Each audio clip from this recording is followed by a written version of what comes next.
mathematical system that connects their sexagesimal system with our base 10. Which is actually 6 and 10, two separate numbers, the Sumerian math system. Right. Oh, it's so fascinating. I've been sitting here doing these kind of different equations, and my thing was just, the 9 months to give birth, the heart rate, the amount of days. They really knew. John, 43,200 is also 12 cycles of the orbit of Nibiru. The 3,600 times 12 is 43,200, and 2,160, the amount of years in the zodiac age, times 20 is the same 43,200. That's why their mathematical system works so well. It connected base 10, which we use, with what they use, and it makes calculations of large numbers very easy. Right. And how else could they have done what they did with the Great Pyramids and representing them from? Could the Anunnaki been associated with the Orion constellation, planet X, be out in that area? Well, if it was in that area, it would be an observation at a certain point. Since it orbits our sun and possibly the brown dwarf, it gets near there. It isn't. It only appears in Orion at some period of time. But it does. It could. Yeah. Wow. My other one real quick thing here was just that I wanted to elaborate on that last caller's thing. Hello? Yeah. Hello? John, are you there? Where'd he go? I think we lost him. We lost the elaboration. Okay. All right, next up, let's go to our west of the Rockies line here at Coast to Coast. Hi there. Hi, this is Aaron in Seattle. Hey, Aaron, thanks for calling.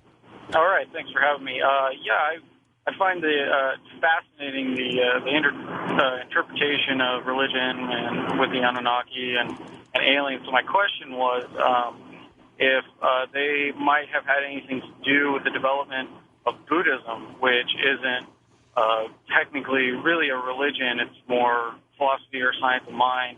And if maybe that was a fully human development, or if there was influences on it, or Hinduism really seems right for it. That is really technically a religion, but Buddhism itself is really a philosophy. There's not really any worship in it. So I was wondering if there was maybe any influence. Okay, which that. one of you two wants that?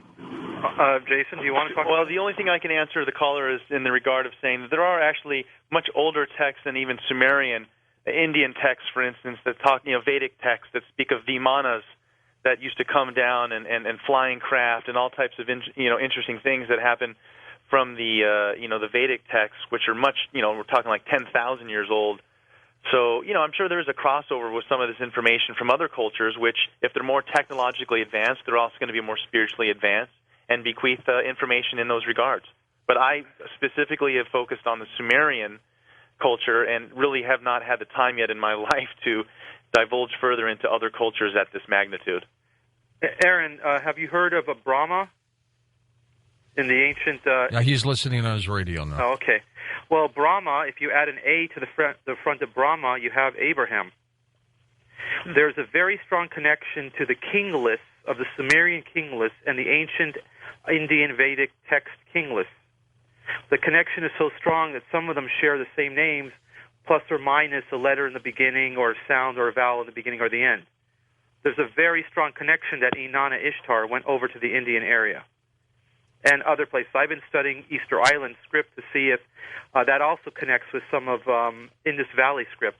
If the people from Nibiru, the Anunnaki, had the capability of coming to this planet thousands of years ago, they must have gone to other planets as well, don't you think?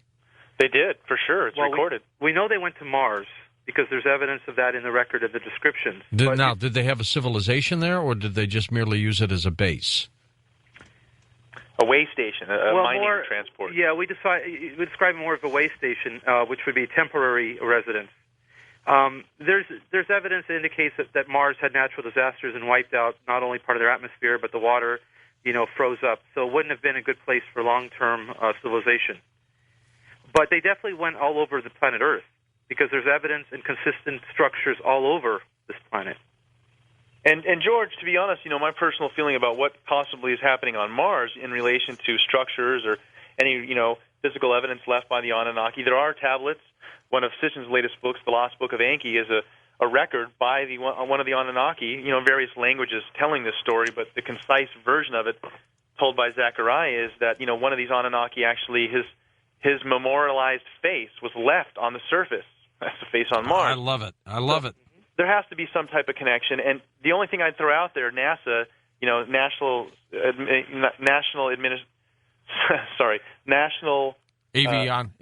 Administration and Space Administration. Thank you. My tongue is tied there.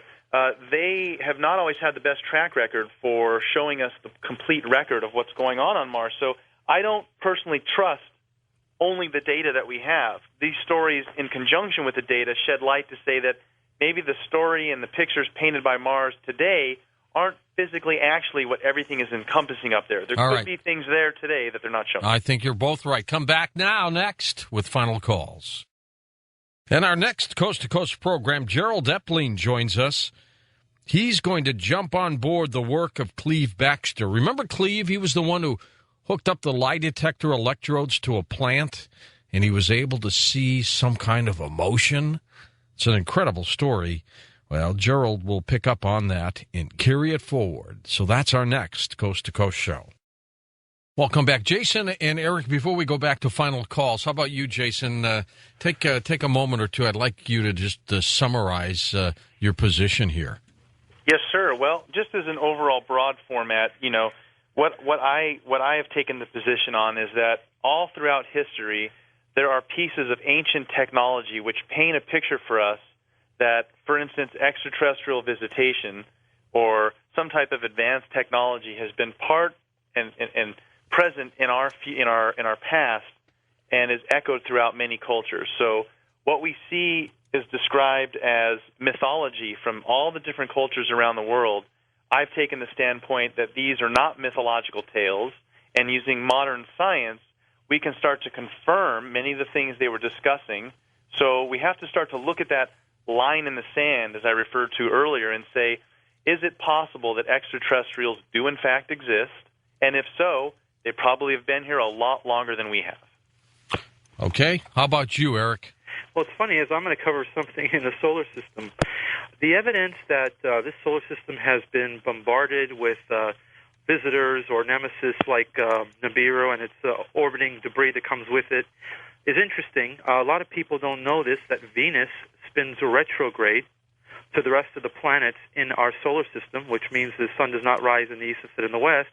The sun rises in the west and sets in the east over there. So it spins the opposite direction.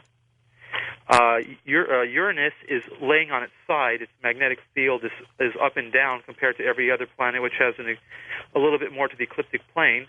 And Miranda, moon of Uranus, is just simply scarred with bombarded. It just looks like it's scarred by constant bombardment as well as the moon. So I think that the solar system shows a lot of evidence and weird things around it that not many people talk about, which shows that possibly Nibiru and its orbiting debris have come and gone millions of times through our history. Okay, back to final calls. First-time caller line, you're on the air with us. Hello there. Hi there, George. Hi. My name is John. I'm calling from Newport Beach, California. Okay, John. Also own some property in Stephenville. Oh, you do? Yes. So I have several friends there, and, of course, there's been a lot of activity. And so I have basically two questions. Okay. One is, I was raised in a very strict religious, biblical home, and I've come to believe over the years that the Bible and science should be complementary, not at odds with each other. I want to hear comments about that. And the other thing is, have we totally ruled out that at least some of this aircraft is advanced aircraft that our government and maybe some other governments have developed together, and maybe they're in contact, or maybe they've gained this technology from visitors, extraterrestrial visitors? Okay, who wants to take those? I think I'll start real quickly. I'm sure Eric would like to comment too. Yes and yes to the answers to the question. The technology that we're seeing is definitely evidence for, things that we're doing now. We've seen things like the TR-3B and various other craft that the government more than likely is testing. And, it's likely that these are also, sightings that take place by people